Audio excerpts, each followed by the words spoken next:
할렐루야. 서로에게 샬롬 인사 좀 나누시기 바랍니다. 샬롬, 샬롬.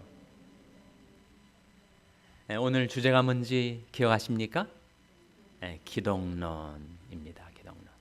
먼저 본문 한번 찾아보겠어요. 요한복음 1장 1절에서 3절 그리고 14절에서 18절 말씀 한번 보시기 바랍니다. 신약성경 141면 요한복음 1장 1절에서 3절 말씀을 먼저 교독하시겠습니다. 요한복음 1장 1절에서 3절 말씀을 교독하시겠습니다. 시작. 태초에 말씀이 계시니라. 이 말씀이 하나님과 함께 계셨으니 이 말씀은 곧 하나님이시니라. 태초에 하나님과 함께 계셨고. 다 같이 읽으시겠습니다. 만물이 그로 말미암아 지은 바 되었으니 지은 것이 하나도 그가 없이는 된 것이 없느니라. 이 말씀과 14절에서 18절 말씀을 또한 교독하겠습니다. 말씀이 육신이 되어 우리 가운데 거하심에 우리가 그 영광을 보니 아버지 독생자의 영광이요 은혜와 진리가 충만하더라. 요한이 그에 대하여 증거하여 외쳐 가로되 내가 전에 말하기를 내 뒤에 오시는 이가 나보다 앞선 것은 나보다 먼저 계심이니라 하는 것이 이 사람을 가리킴이라 하니라. 우리가 다 그의 충만한 데서 받으니 은혜 위에 은혜로라. 율법은 모세로 말미암아 주신 것이요 은혜와 진리는 예수 그리스도로 말미암아 오는 것이라. 다 같이 읽으시겠습니다. 본래 하나님을 본 사람이 없으되 아버지 품속에 있는 독생하신 하나님이 나타내셨느니라.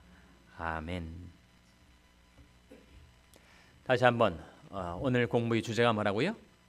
기독론입니다. 기독론은 기독에 대해서 논하는 것이요. 기독이 뭐죠? 근데 기독이 뭡니까?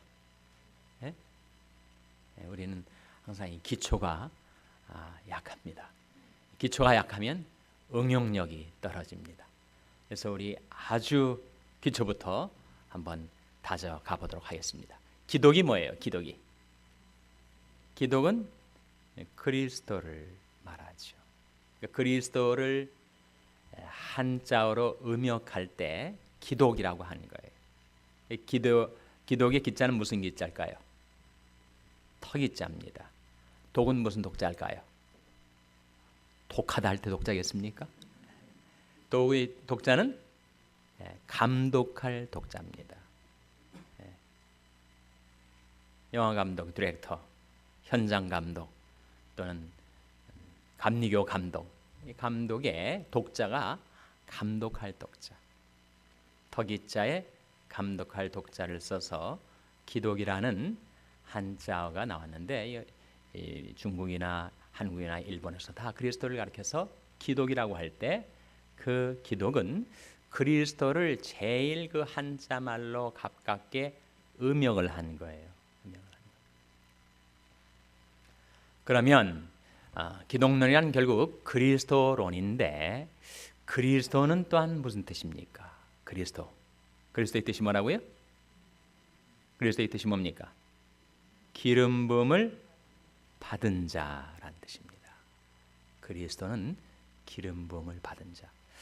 여러분 그리스도 말고 기름 부음을 받은 자라는 뜻을 지니고 있는 또 다른 단어, 또 다른 이름이 있죠. 뭡니까?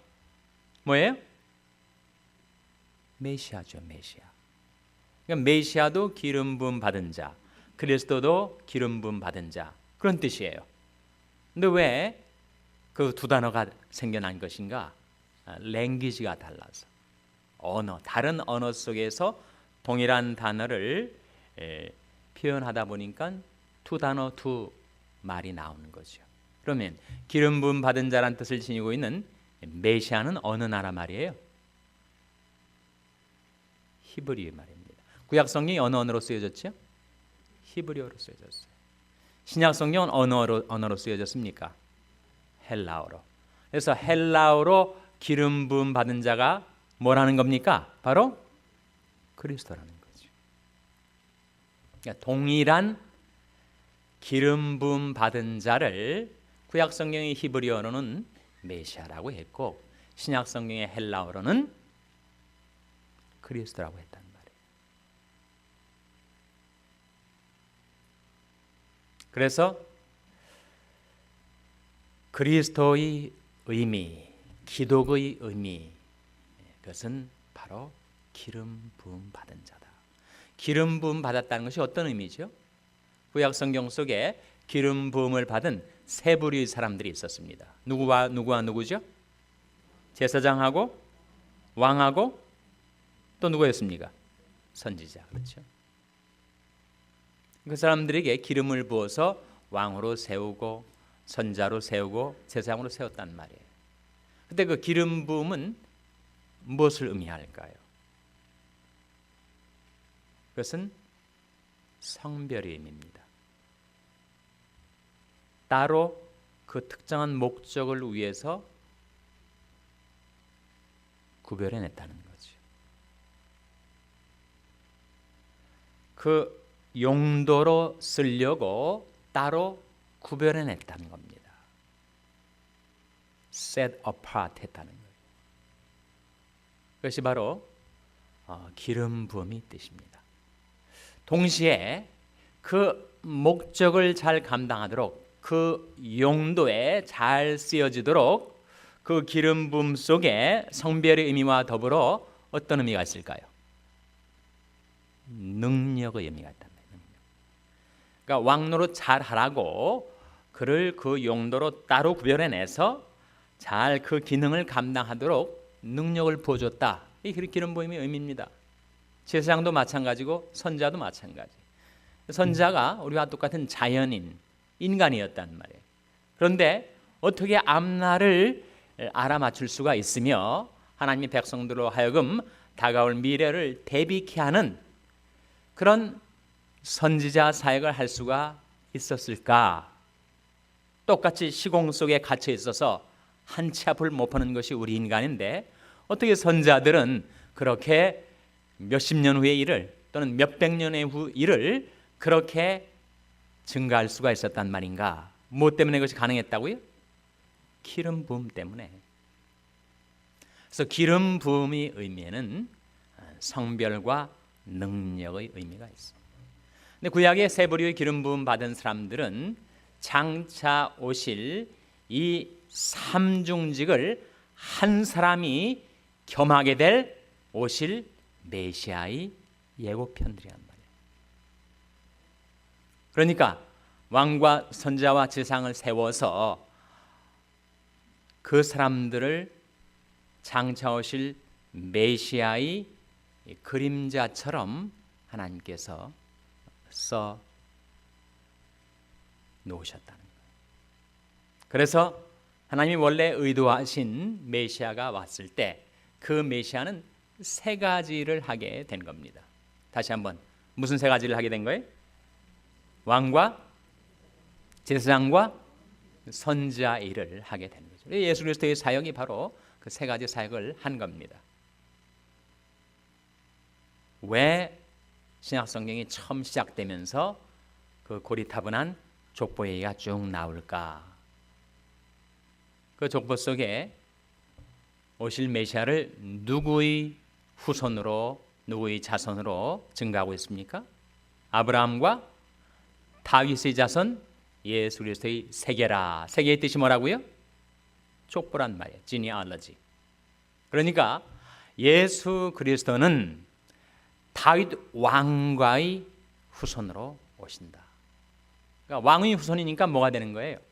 왕이 된단 말이에요. 예수 그리스도는 메시아로서 왕의 혈통으로 오신 것입니다. 그리고 구약 성경에 약속되었던 유대인의 왕으로 오셨고 사실은 그분이 만왕의 왕이시다. 그리스도의 기름 부음 받은 자의 왕으로서의 사역을 하셨어요. 또한 예수 그리스도는 선자로서의 사역을 하셨죠. 예수 그리스도께서 이 세상에 공생의 사역을 하실 때 사람들에게 뭘 하셨습니까? 뭘 고쳐주시고 병도 고쳐주셨지만 예수님이 하셨던 가장 중요한 사역은 무엇이었습니까? 하나님의 말씀을 전파하는 사역을 하셨죠. 이게 무슨 사역이에요? 선지자 사역이죠. 선지자들이 하나님께 말씀 받아서 그 시대를 깨우는 메시지를 전하셨던 것처럼 우리 주 예수 그리스도께서도 이 세상에 오셨을 때 하나님의 말씀을 인류에게, 우리 각 인생에 전달해 주시는 선지자의 사역을 하신 겁니다. 그리고 예수 그리스도는 제사장으로서 지금도 하나님의 우편에서 우리를 위해서 기도하고 계시죠. 구체적으로 기도하십니다. 여러분 한 사람 한 사람의 이름을 부르면서 기도하세요. 어떻게 할 수 있는가? 시몬아 시몬아 보라, 사단이 밀가부르듯 하려고 너희를 청구하였으나 그러나 내가 너희를 위하여 내 믿음이 떨어지지 않기를 기도하였노니 너는 돌이킨 후에 내 형제를 굳게 하라. 시몬 베드로를 향해서 그에게 다가올 불같은 시험을 주님이 내어다 보시면서 그를 위해서 기도하신 거예요. 그 기도가 이루어진 거죠. 그가 무서운 시험에 들어서 자기 스승을 배반하였지만 돌이킨 다음에 형제들을 굳게 한 겁니다. 그렇게 예수님은 우리 한 사람 한 사람을 위해서 구체적으로 기도를 하고 계신 거예요. 예수는 영원히 계심으로 그 제사직분도 갈리지 아니하나니 이러므로 자기를 힘입어 하나님 앞에 나오는 자들을 온전히 구원하실 수 있으니 그가 항상 살아서 저희를 위하여 간구하심이니라. 누가 하는 일이에요? 제사장이 하는 일을 합니다. 예수 그리스도는 영원한 대제사장으로서 지금도 우리를 위하여 기도하고 계신 겁니다. 그래서 예수 그리스도의 삼중직, 기름 부음 받은 자로서의 그 왕과 제사장과 선자로서의 삼중직을 우리가 염두에 둘 때 주님과 나 사이 관계에서 내가 해야 될 건 뭡니까? 왕이신 주님 앞에 우리는 뭘 해야 돼요? 순복해야 되죠. 선자이신 주님 앞에서 주님께서 우리에게 전달해 주신 하나님의 말씀을 잘 받아서 우리도 그것을 남에게 전달해야 되겠죠. 제사장이신 예수님의 중보 기도에 힘입어서 우리도 돌이킨 후에 우리 형제를 굳게 하는 일을 감당해야 하겠죠. 그래서 기독론이라고 할 때 그것은 그리스도론을 말하고 그리스도론의 그리스도는 뭘 말하는가? 기름 부음 받은 자를 말하는 것이고 그 기름 부음의 의미는 바로 성별과 능력인데 예수 그리스도는 구약 성경에 세 부류의 사람들이 foreshadowing, 그림자처럼 미리 나타내 보여주려고 했었던, 예고했었던 메시아의 실체로서 이 세상에 오신 것입니다. 자, 예수 그리스도라고 우리 주님을 부를 때 그리스도는 뭐고 예수는 뭐예요? 그리스도는 타이틀이고 그리고 예수는 뭡니까? 예수는 자기 이름이죠. 고유명사입니다. 그러니까 예수 그리스도라고 할 때 지금은 거의 한 이름처럼 되어 있지만 예수님이 예수가 본래 우리 주님이 고유한 이름이고 그리스도는 그분이 가셨던 공식적인 칭호다, 타이틀이다, 그렇게 이해를 하시면 되겠습니다. 근데 그리스도의 기름 부음 받은 자라는 뜻이 들어있는 것처럼 고유명사인 예수라는 이름 속에도 뜻이 들어있습니다. 그 뜻이 뭐죠? 무슨 뜻입니까? 예수 이름의 뜻이 뭐라고요? 구원이죠. 구원. 아들을 낳으리니 이름을 예수라 하라. 이는가 자기 백성을 저희 죄에서 구원할 자이심이라. 그러니까 예수라는 이름의 뜻이 구원이에요. 그러니까 예수라는 이름이 사실은 아주 그 당시에 특별하게 전무후무한 단 하나의 이름인 것은 아니었습니다. 예수란 이름을 지닌 사람들이 유대 사회 속에 이따금씩 있었어요. 예수님 당시도 그럴 뿐만 아니라 더 시대를 거슬러 올라가서 구약 성경 속에 우리 주님 예수님과 같은 이름을 지닌 인물들이 구약 성경에도 나타나 있었단 말이에요. 대표적으로 누구를 생각할 수 있습니까? 누구죠? 여호수아죠. 여호수아란 이름이 예수란 이름과 똑같은 이름입니다.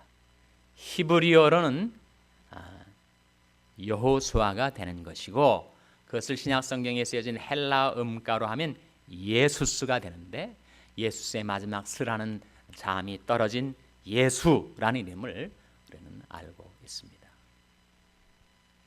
그래서 가나안 땅을 정복했었던 여호수아 장군 여호수아의 이름도 똑같이 salvation, 구원이란 뜻이에요. 그리고 이스라엘 민족이 바벨론 포로로 잡혀갔다가 고토로 귀환했을 때 그때 성전 재건의 역사를 감당하기 위해서 한 정치 지도자와 또 다른 종교 지도자를 하나님이 쓰셨는데 정치 지도자의 이름은 뭐예요? 스룹바벨이죠. 그래서 그 이름을 따서 고토로 귀환했을 때 지어진 그 The Second Temple을 가리켜서 무슨 성전이라고 한다고요? 스룹바벨 성전이라고 하죠. 그래서 정치적인 면에서 행정적인 면에서는 스룹바벨이 성전 건축의 사역을 감당하고 종교적인 면에서 그 예루살렘 성전이 재건을 위해서 쓰셨던 인물 중에 대제사장 누가 있었습니까? 예수아가 있었죠. 예수아. 그 예수아가 음가만 좀 달라진 여호수아와 똑같은 이름이란 말이에요. 그러니까 예수님 앞서서 여호수아 장군도 같은 이름이고 그리고 스룹바벨 성전 건축 당시에 예수아라는 대제사장도 똑같이 구원이라는 뜻을 지닌 이름이었다. 예수 그리스도는 바로 하나님이 기름 부음 받은 자로서의 우리 세이비어 구세주가 되시는 예수 그리스도의 이름이다. 거기까지 자, 우리 기독론을 공부하면서 기초를 한번 다져봤습니다. 예수 그리스도의 이름에 대해서 혹시 아직도 좀 클리어하지 않은 점이 있다면 질문하시기 바랍니다. 아직 좀 궁금하신 점이 있으십니까? 다 이해가 되셨죠? 넘어가도 되겠죠? 한 가지만 짚고 넘어가자면 우리 주님에 대한 이름 가운데 예수도 있고 그리스도도 있고 또 한 가지 또 한 이름이 있기는 하죠. 어떤 이름입니까? 하나님이 우리와 함께 계시다라는 뜻의 이름이 뭐예요? 그렇죠. 임마누엘. 그래서 임마누엘이라는 이름은 마태복음 1장에서 나타나고 그 예언으로서 이사야 7장에 나타났는데 그 구약에 한 번 신약에 한 번 쓰여졌던 그 임마누엘이라는 이름이 계속해서 재등장하지는 않지만 사실은 그 의미에 있어서 그 영적인 실체에 있어서는 계속 나옵니다. 이를테면 예수님이 지상명령이 뭐죠? 어디에 나옵니까? 지상명령이 마태복음 28장 맨 마지막 부분에 나오질 않아요? 거기에 볼지어다 내가 세상 끝날까지 항상 너희와 함께 있으리라. 이 임마누엘입니다. 또는 마태복음 18장 20절에 두세 사람이 내 이름으로 모인 곳에는 나도 그들 중에 있느니라. 이 임마누엘이에요. 하나님이 우리와 함께 계시다. 그래서 예수 그리스도는 우리와 함께 계신 하나님. 하나님이 우리와 함께 계시다. 그것이 바로 예수 그리스도의 이름의 의미입니다. 두 번째 우리가 생각해 보고자 하는 것은 예수 그리스도의 인격과 능력이에요. 여러분 우리가 지난 시간 신론을 공부하면서 하나님의 인격적인 면에 있어서의 5가지 특성과 능력적인 면에 있어서의 5가지 특성을 우리가 공부를 했었는데 혹시 아직도 기억하시는 분 계십니까? 네. 기억하세요? 우리가 이 실력이 부족할 때는 뭐를 좀 도움을 받으라고요? 시력의 도움을 좀 받아야 된단 말이에요. 그래서 노트에 기록하신 분들은 빨리 찾아보셔가지고 한번 기억을 새롭게 하시기를 바랍니다. 자, 하나님의 인격적인 면에 있어서의 5가지 특성과 능력적인 면에 있어서의 다섯 가지 특성을 생각해 볼 때 능력적인 면 먼저 생각해 보겠습니다. 다섯 가지 무엇입니까? 하나님은 지존무상하시고 영원무궁하시고 무한광대하시고 무소부재하시고 전지전능하신 하나님이시다. 인격적인 면에서 다섯 가지. 하나님은 거룩하시고 사랑이시고 의로우시고 선하시고 그리고 신실하시다. 안 보고도 다 대답을 하시는 분들이 계시네 보니까. 아주 순수한 실력으로 기억력으로 대답을 하시는 분도 많이 계신 것 같습니다. 대단하십니다 정말. 또 시력으로 대답을 하신 분도 대단하신 겁니다. 그거 다 누구나 하는 거 아니에요. 그러면 하나님께서 그러한 인격적인 특성과 그런 능력적인 특성을 가지신 것처럼 우리 주 예수 그리스도도 성삼위일체, 성삼위의 한 위격을 지니신 성자 하나님이시기 때문에 우리 주 예수 그리스도에게도 실론에서 우리가 배웠던 하나님의 인격과 능력면에 있어서의 특성이 그대로 예수 그리스도에게 해당이 되는데, 예수 그리스도는 우리를 구원하시기 위하여 스스로를 제한하시고 낮추시고 시간과 공간의 제약 속에 스스로를 낮추셔서 우리에게 나타나셨을 때는 자기를 이렇게 자신이 가장 기초적이고 본질적인 인격적인 특성으로서 이렇게 자신을 우리에게 소개하셨어요. 마태복음 11장 29절 찾아보시기 바랍니다. 마태복음 11장 29절 말씀. 마태복음 11장 29절 말씀 찾아서 같이 읽겠습니다. 마태복음 11장 29절 말씀 같이 읽겠습니다. 시작. 나는 마음이 온유하고 겸손하니 나의 멍에를 메고 내게 배우라. 그러면 너희 마음이 쉼을 얻으리니. 예수님께서 자기 자신을 우리에게 소개를 하시고 있습니다. 셀프 인트로덕션이죠. 거기에 예수님은 당신 자신을 뭐라고 지금 소개하고 계신 겁니까? 나는 마음이 온유하고 겸손한 자다. 그것이 우리 주 예수 그리스도의 가장 중요한 인격적인 특성이었습니다. 마찬가지로 우리가 진정한 그리스도인으로서 갖게 되는 가장 중요한 인격적인 특성이 있다면 그것은 온유와 겸손함이겠죠. 왜 그것이 그렇게 중요합니까? 예수님이 이 세상에 오신 목적은 뭐예요? 우리에게 무엇을 보여주기 위함이라고요? 본래 하나님을 본 사람이 없을 때 아버지 품속에 있는 독생하신 하나님이 뭐라고 했습니까? 독생하신 하나님이 나타내셨느니라 그랬잖아요. 요한복음 1장 18절 말씀에. 예수 그리스도가 이 세상에 오신 것은 하나님을 우리에게 나타내 주시기 위해서. 본래 하나님을 본 사람이 없었단 말이죠. 하나님을 아는 사람이 없었단 말이에요. 그런데 예수님께서 우리에게 하나님을 나타내 주시기 위해서 오셨는데, 하나님을 가장 잘 나타내 주는 방법은 자신을 비우는 것, 자신을 낮추는 것, 온유함과 겸손함. 마찬가지로 우리도 이 세상 속에 사는 목적은 하나님이 누구이신지를 세상 사람들에게 나타내 보이기 위함인데, 가장 확실한 방법은 나 자신을 비우고 나 자신을 낮춰서 내 안에 계신 예수 그리스도가 하나님을 나타내게 하는 것.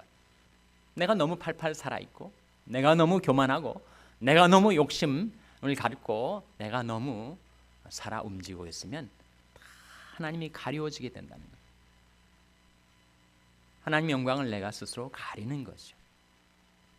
내가 나 자신을 낮추고 나 자신을 배우고 예수님처럼 온유함과 겸손함에 점점 가까이 닮아갈수록 나를 통해서 하나님이 누구이신지가 드러나게 된다.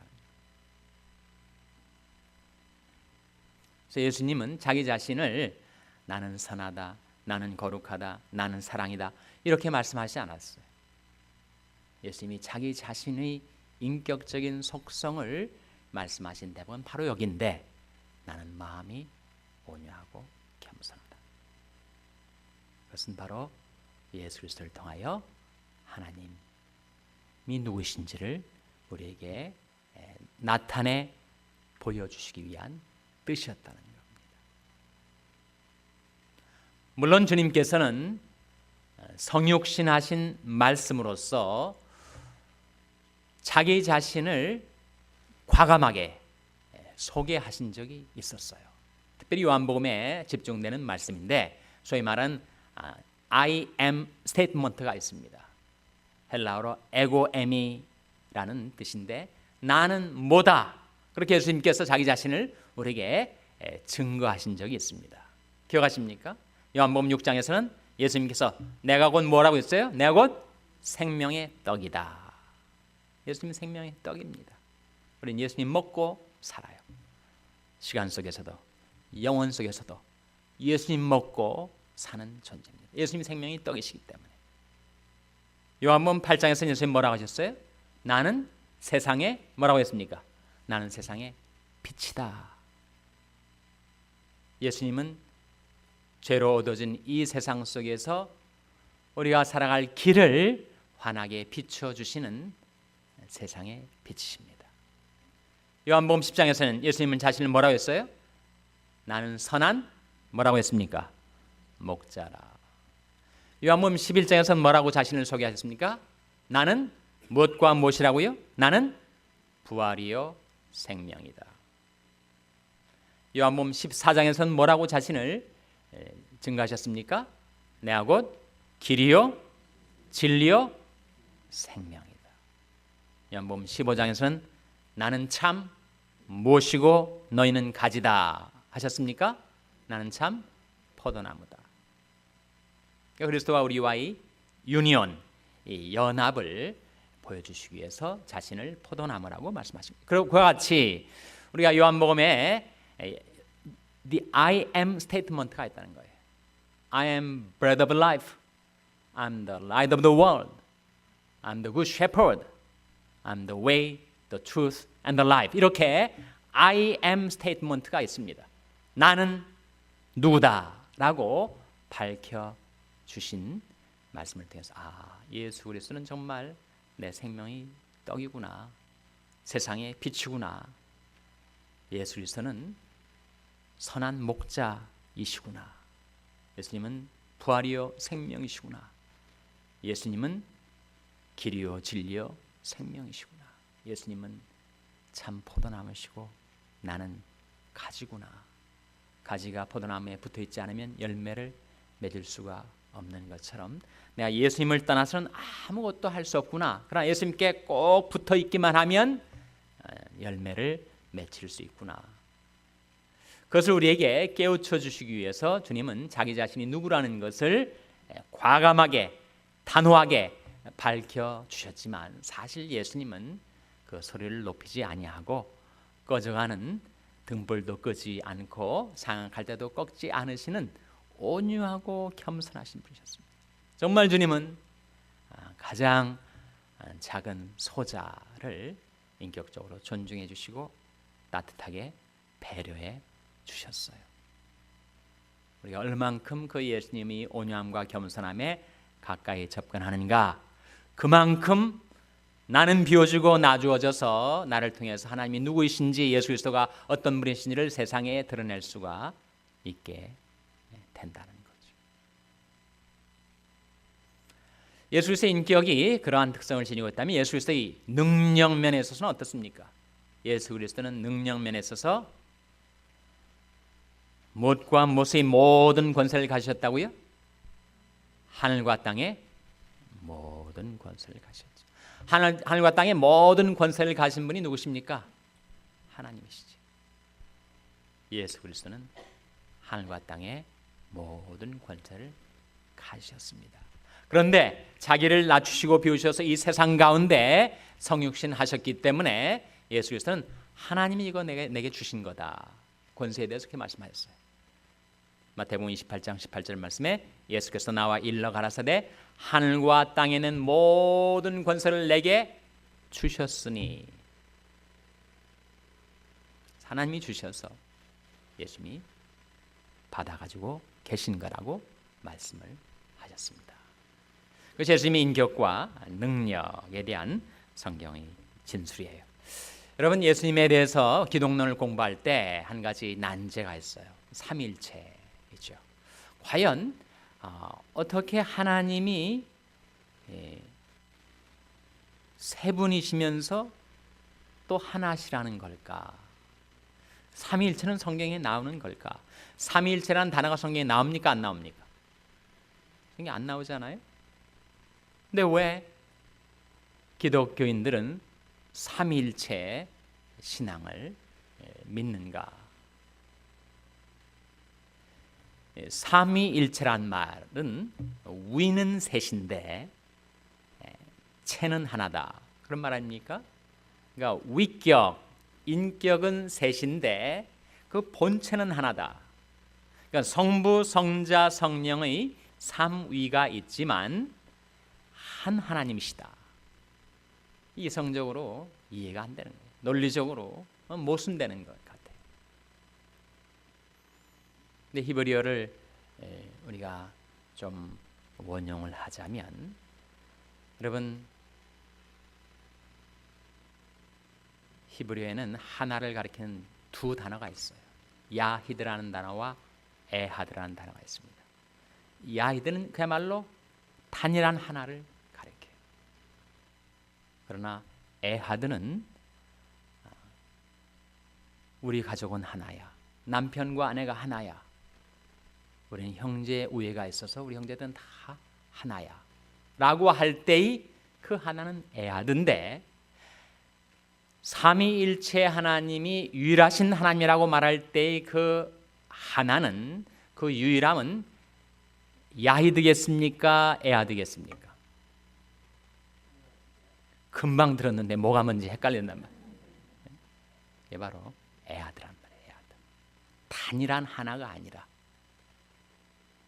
그래서 우리가 믿는 삼위일체 하나님이, 그 하나님은 위가 셋인데, 성부, 성자, 성령이 계신데 한 하나님이시라는 거예요. 그래서 삼위일체 교리가 너무 어려워서 이런 비유를 듭니다. 요즘은 뭐 그런 난로가 없지만, 그러면 우리 학창 시절에 추운 겨울에 이 난로를 막 뗀단 말이에요. 근데 추운 겨울에 어때? 얼음을 구해와가지고 난로 위에다가 얼음을 딱 놓으면 처음에는 얼음이다가 금방 뭐가 됩니까? 물이 되지요. 물로 변했는데 언제 또 물이었냐시피 또 물이 뭘로 변합니까? 증기가 돼서 사라져 버리죠. 흔적도 없이. 그러니까 H2O인데 그것이 고체일 때는 얼음이고 액체일 때는 물이고 기체일 때는 증기다. 삼일체가 그와 같다. 그러니까 한 하나님인데, 하나님이 성부 하나님이 되었다가 또 모두를 바꿔가지고 성자 하나님이 되었다가 또 다시 모두를 바꿔가지고 성령 하나님이 된다. 그렇게 설명을 하려는 시도죠. 좋은 비유입니다. 그러나 비유는 항상 한계가 있고 맹점이 있어요. 이 삼위일체 하나님을 그와 같이 고체, 액체, 기체의 얼음과 물과 증기로 설명하는 데 있어서는 상당한 도움은 되지만, 그러나 정확히 삼위일체를 우리에게 전달을 못 해줘요. 왜 못 해주는 겁니까?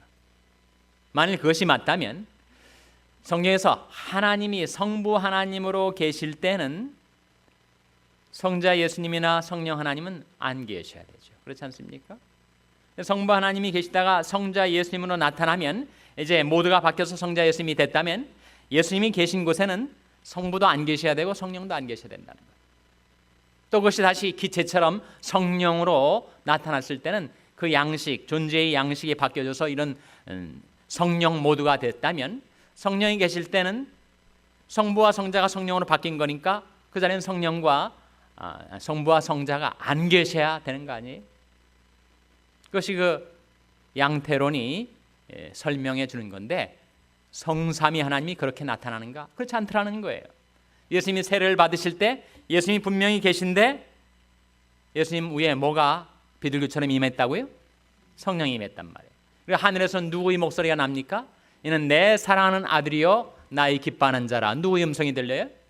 성부 하나님의 음성이 들린단 말이에요. 똑같은 한 장면 속에 성부와 성자와 성령이 동시에 나타난다는 거예요.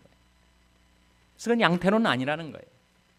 마더리즘이라고 하는 양태론은 그래서 초대교회 이단으로 정죄를 받은 바가 있습니다. 그래서 삼위일체를 설명하면서 얼음과 물과 증기로 설명하는 것은 우리에게 좀 도움은 되지만 정확하게 성경이 증거하는 하나님에 대한 비유는 못 된다는 거죠. 그럼 어떤 더 다른 적절한 비유가 있을까? 이런 비유를 들기도 합니다. 저나 여러분, 남자들은 어떤 경우에? 남자들은 한 사람이지만 관계성 속에서 세 존재가 되죠. 자기 부모님에게서는 자기가 뭐가 되는 겁니까? 아들이죠, 아들. 그리고 자기 와이프와의 관계에서는 자기가 뭐가 되는 거예요? 남편이 되는 거죠. 자기 자식들과의 관계에서는 자기가 뭐가 되는 거예요? 아버지가 되는 거죠. 한 사람인데 세 신분을 지니고 있다는 거예요. 관계성 속에서. 그래서 동일한 한 사람임에도 불구하고 그 한 사람이 아버지도 되었다가 아들도 되었다가 또 남편도 되었다가. 그래서 삼위일체 하나님을 우리 인간과의 관계 속에서 그렇게 이해하려는 관계성 속에서의 이해는 아까 얘기했던 양태론보다 훨씬 더 삼위일체에 근접한 좋은 이해입니다. 또 다른 이해는 태양을 생각해 보세요. 하늘에 태양이 있습니다. 태양이 있고 그리고 그 태양을 우리에게 보여주는 빛이 있죠. 그리고 그 빛이 겨울철에 우리 몸에 와닿을 때 무엇을 전달해 줍니까?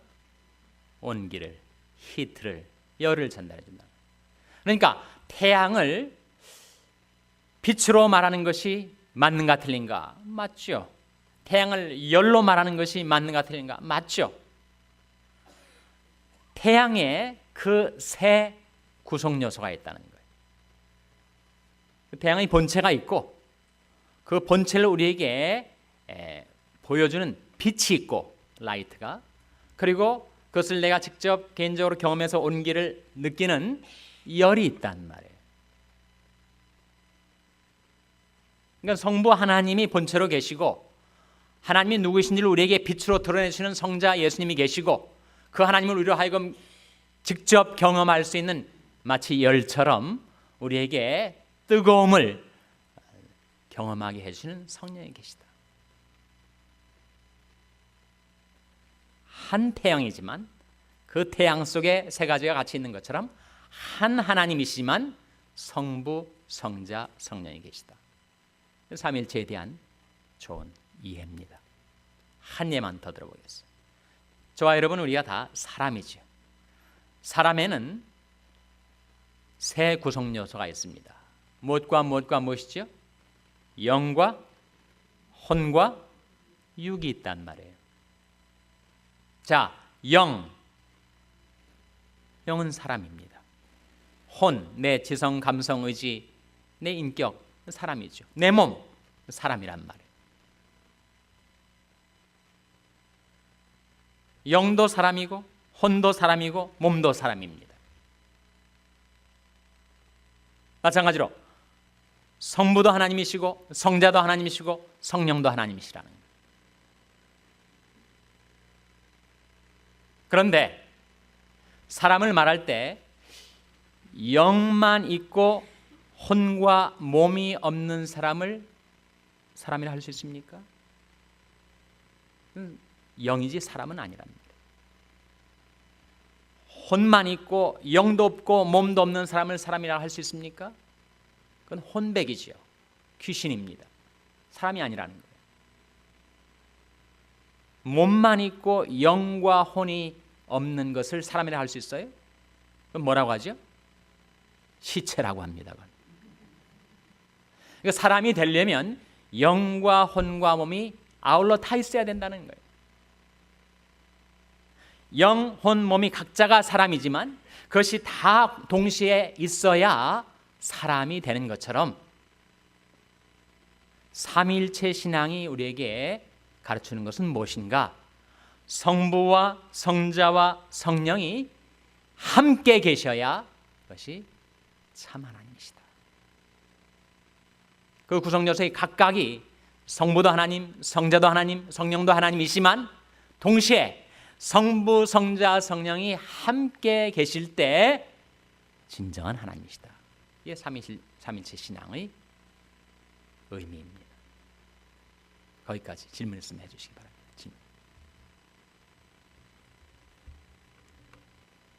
질문. 너무 난잡한 주제를 얘기를 해놓고 질문을 하라니까 뭘 질문해야 될지 모르겠다. 그래서 여러분, 삼위일체 신앙은 우리가 평생 탐구해야 될 우리 신앙의 영적인 비밀입니다. 그래서 예수 그리스도께서 성삼위일체의 제2의 위격이신 성자 예수 그리스도이시기 때문에 성경은 예수 그리스도를 하나님이라고 불러요. 예수님을 하나님이라고 부르는 대목이 어디 나옵니까? 요한복음 1장 1절에서 3절에 태초에 말씀이 계시니라. 이 말씀이 하나님과 함께 계셨으니 이 말씀은 곧 하나님이시니라. 18절 말씀에 본래 하나님을 본 사람이 없으되 아버지 품속에 있는 누가? 독생하신 하나님이 그 하나님을 나타내셨다. 여기뿐만 아니고 실제로 성경에서 예수 그리스도가 하나님이시라고 하는 대목이 나옵니다. 신약에만 나오는가? 구약에도 나와요. 구약에서 예수 그리스도를 하나님이라고 하는 대목이 어디 나오는가? 신약에서 많이 나오지만 예수 그리스도를 확실하게 하나님이라고 증거하는 대목이 어디 나오는가? 하나씩만 찾아보겠습니다. 구약에서는 이사야 9장 6절 한번 보시기 바랍니다. 이사야 9장 6절.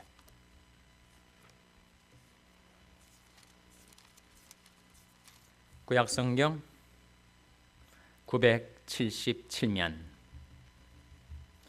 이사야 9장 6절 말씀 같이 읽으시겠습니다. 시작.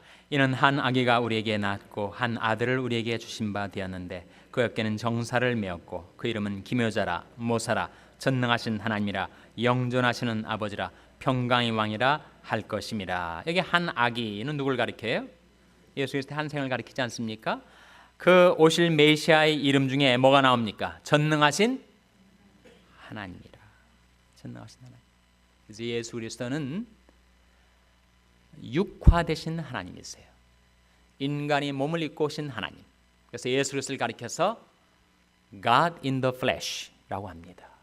육신을 입으신 하나님.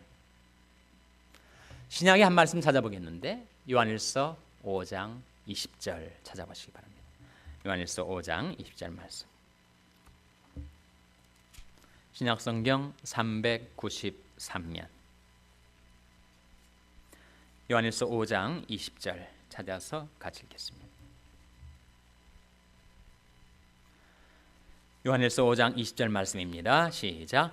또 아는 것은 하나님의 아들이 이르러 우리에게 지각을 주사 우리로 참된 자를 알게 하신 것과 또한 우리가 참된 자 곧 그의 아들 예수 그리스도 안에 있는 것이니 그는 참 하나님이시요 영생이시라. 이 마지막 부분에 그는 누굴 가리켜요? 예수 그리스도는 누구라고요? 참 하나님이시요 또 영생이시라. 그래서 예수 그리스도를 가리켜 성경은 하나님이시라고 증거를 합니다.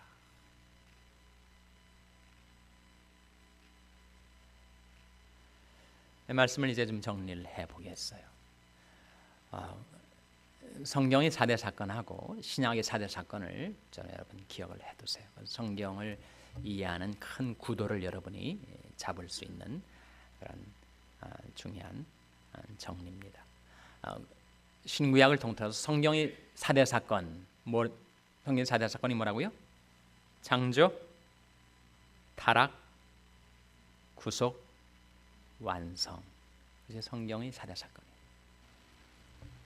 창세기에 하나님의 창조가 있었고 인간이 타락이 있었죠. 인간이 겪는 지금의 모든 고통과 불행, 비극은 다 그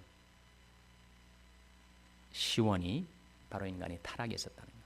타락한 인간을 하나님께서 구속해 주셨죠. 우리는 그리스도의 보혈로 십자가의 피로 구속받아 죄사함 받고 하나님의 자녀가 되었으나 여전히 불완전해요. 여전히 시험에 들고 죄짓고 방황할 때가 많습니다. 그러한 우리들을 마침내 무엇하신다고요? 완성시키신다. 그래서 창조, 타락, 구속, 완성이 성경 전체를 4가지로 집약을 해서 이해할 수 있는 구도란 말입니다. 그런 것처럼 신약의 4대 사건이 있습니다. 신약의 4대 사건이 뭘까요? 신약의 4대 사건은 바로 성육신, 십자가, 부활, 재림이죠. 그것이 신약 처음부터 끝까지 이야기 줄거리를 4가지로 역시 요약을 해놓은 것입니다. 신약의 4대 사건은 하나님이 우리를 구속하시기 위하여, 하나님을 우리를 구원하시기 위하여 먼저 자기 아들 독생자 예수 그리스도를 세상에 보내셔서 우리와 같은 인간이 되게 하셨고, 성육신이죠. 그를 십자가에 못 박아 인류의 죄를 대속하게 하셨고, 그를 다시 죽은 자 가운데서 살려내심으로써 인류의 최후 원수인 죄와 사망을 철폐하셨고, 그리고 하나님의 완성, 컨서메이션의 역사를 이루시기 위하여 독생자를 죄와 상관없이 이 세상에 다시 보내신다. 이 신약의 4대 사건입니다. 그래서 이 신약의 4대 사건은 곧바로 우리 주 예수 그리스도의 사역을 4가지로 집약해서 우리에게 보여주는 거예요. 예수 그리스도께서 역사 속에, 인류 역사 속에 행하신 일이 무엇인가? 가장 중요한 예수 그리스도의 4가지 사역을 집약하자면 뭐가 된다는 겁니까? 성육신, 십자가, 부활, 그리고 재림. 그것을 통해서 인류 가운데 나 같은 죄인을 구원하시기 위하여 하나님의 예수 그리스도를 통하여 역사하셨다. 그것이 성경의 기독론입니다. 지금도 누구나 예수 그리스도를 원래 그 이름대로 구원, 세이비어, 구세주로 믿는 자마다 하나님께서 우리에게 뭘 주신다고요? 구원과 영생을 주신다. 마지막으로 요한복음 17장 3절 찾아보시기 바랍니다. 요한복음 17장 3절 말씀 찾아서 같이 읽겠습니다. 요한복음 17장 3절 말씀은 신약성경 177면 같이 읽겠습니다. 시작. 영생은 그 유일하신 참 하나님과 그의 보내신 자 예수 그리스도를 아는 것이니이다. 영생은 뭐라고요? 하나님과 예수 그리스도를 못하는 것이라고요? 아는 것이다. 우리가 지난 시간에 신론을 배웠고 오늘 기독론을 배웠으니 하나님과 예수 그리스도를 아는 사람마다 약속하신 영생을 얻게 되시기를 주님의 이름으로 축원합니다. 자, 기독론 오늘 공부 여기까지 마치겠는데 혹시 질문 있으면 해주시기 바랍니다. 질문.